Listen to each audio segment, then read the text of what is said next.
Hello everybody and welcome to another edition of the Weekly Rant. As you can see, I'm in San Jose for the Shooting Stars Bay 101 event. Or am I?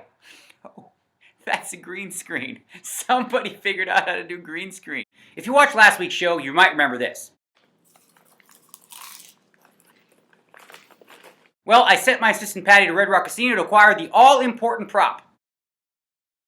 And the DJ that she is, she just had to throw $5 into video poker machine because she can't help it. Well, what do you know? The DJ got lucky and walked away with a $4,500 score. I should charge her 50% tax for gambling during work hours. Don't quit your day job. Seriously? Please don't ever quit.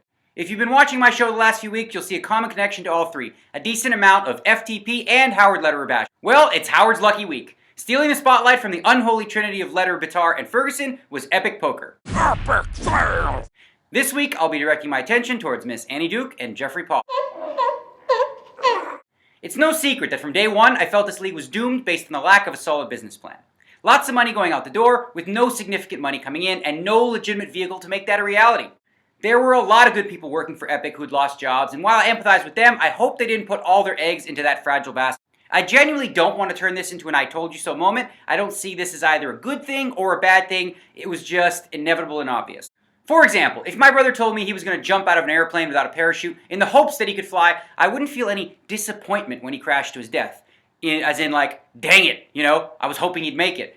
I'd be saddened by the loss, of course. I mean, he is my brother, but not because I saw any hope. I'd be sad simply because he chose to do something so foolish. There's two ways to look at this story. On the one hand, Epic Poker put up all this money. There was no rake. Players, staff, and media apparently were treated very well. So it's pretty easy to make the case for, oh well, thanks for the effort guys, it's a shame it didn't work. There are a few sticking points though that I feel need to be addressed. These events boasted the cream of the crop in terms of poker talent, there's no question about it. There was virtually no dead money in them, aside from the $400K added by Epic Poker. In addition to that, the players who chose to take part in their events were also promised an additional $1 million free roll. For a lot of players, that $1 million could sway their decision to participate.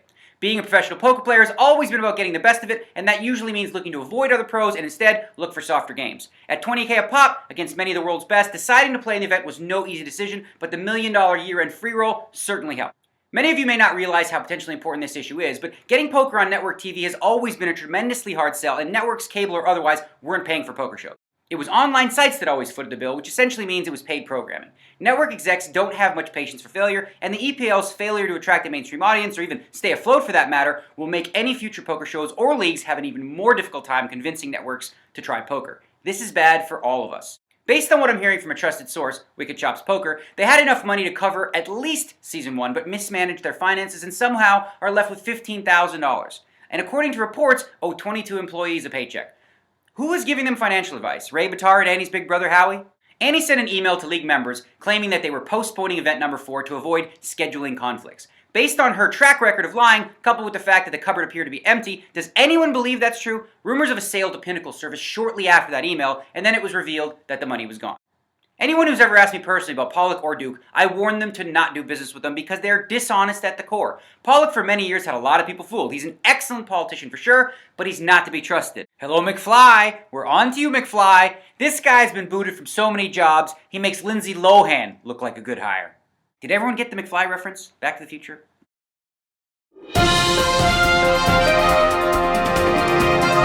On Twitter last week, everyone's favorite bust-out Jean-Robert Ballon had this to say.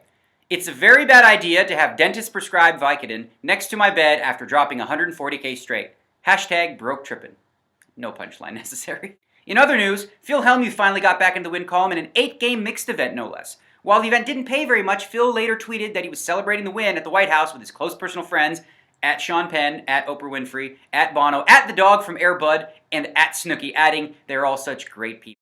Phil Ivey made his long-awaited return to the felt on U.S. soil, entering the WPT Commerce event. Despite finishing as the bubble boy, he seemed ecstatic about the whole experience.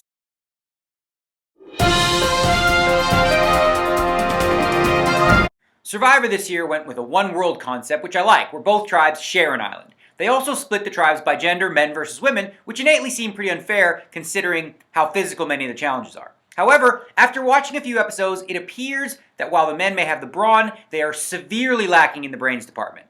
The women were hungry, they didn't have fire, were weakened and beaten down. All really great news for the men's team. A little bit of whining, begging from the women. All of a sudden, the men were helping them with fire, shelter. This is a game.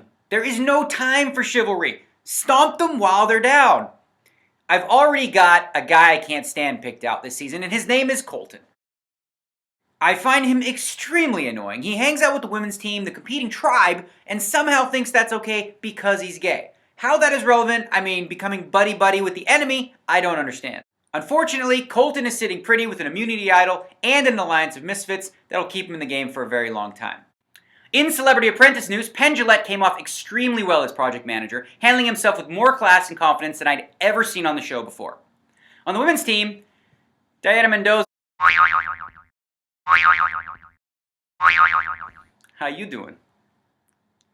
This woman is smoking hot, has the sexiest accent ever, comes off as really likable, intelligent, and did I mention she's smoking hot? Easy on the eyes for sure, and easy to root for. I'm all caught up on Jersey Shore, and while this season has been a bit lame, Wow!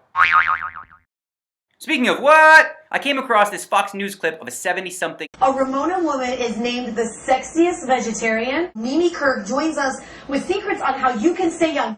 Okay, Mimi, tell us how old you are. I'll be 71 this month. Whatever. Right, and everyone always asks me if I've had plastic surgery or Botox. No, I still have all my laugh lines. I have nothing. How did you stay looking so young on the outside? Well, I believe in the animal protection, so I'm a vegetarian, actually a vegan. I don't eat any animal products. I don't like the inhumane treatment, and I think a lot of the food today is antibiotics and steroids, and I don't mind getting older. I just want to be healthy. I love to travel. I have a young boyfriend. I want to feel good. So I have a big green drink every morning. I think everybody should do that. What's in it? Well, I put vegetables in it. I put like celery and cucumber, which is good for your skin. I put lots of spinach in. And then I add fruit like apples or pineapple, anything you like that's live food. Who knew the world's sexiest gilf is a vegan? Now this next clip just boggles my mind. 3.5 million people clicked on this 8 seconds. Mark Bridges, the artist. Are we that sexually deprived as a society this turns us on? That wasn't even a nipple shot. It was barely an areola and 3.5 million hits. I clicked on it, but that's all the time I got for this week. On next week's show, I'm going to talk about borrowing and loaning money etiquette in the poker world, since that seems like a hot button. If you enjoyed this week's show, hit the like button down below and share it with your friends on Facebook and Twitter. If you missed last week's show, check out my YouTube channel, and while there, make sure to subscribe so you don't miss out on the new stuff. As you probably noticed, I screwed up the edit a little bit at the end. Until next week, enjoy.